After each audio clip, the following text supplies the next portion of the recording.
இன்றைக்கி ஆயுத பூஜை எங்கள் வீட்டில் இப்படி தான் போச்சு. இன்றைக்கி பூஜை ரூமில் வந்து சுண்டல், கொழுக்கட்டை, பொரிக்கடலை, பழங்கள்லாம் வச்சு, அதுக்கப்புறம் புக்ஸு, லேப்டாப்பு, மொபைலு, கீ இதெல்லாம் வச்சு நல்லபடியாக சாமி கும்பிட்டு முடிச்சிட்டோம்.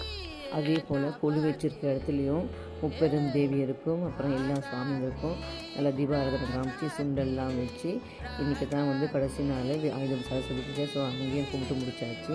இது வந்து எங்கள் கடைக்கு வந்து கடையிலையும் தினம் யூஸ் பண்ணுற பில் புக்கு, சிசரு, அப்புறம் மெஷரிங் டேப்பு இது எல்லாத்தையும் வச்சு கடையிலையும் சாயந்தரமாக போய் ஒரு 6 மணிக்கு மேலே கடையிலையும் பூஜை போட்டு எல்லாருக்கும் வெத்தலை பாக்கெல்லாம் கொடுத்து பொரிக்கடலாம் கொடுத்து அங்கே கடையிலையும் ஒரு பூஜை போட்டுவிட்டேன் நான் கொடுத்து. அதுக்கப்புறம் நைட்டுக்காக வந்து வீட்டில் இருக்கிற வண்டிங்களுக்கு, பைக்கு, காரு இதுகளுக்கெல்லாம் வந்து எல்லா வண்டிக்கும் நாங்கள் பூஜை போட்டு நல்லபடியாக இன்றைக்கி நான் ஆயுத பூஜையை கும்பிட்டு முடிச்சாச்சு.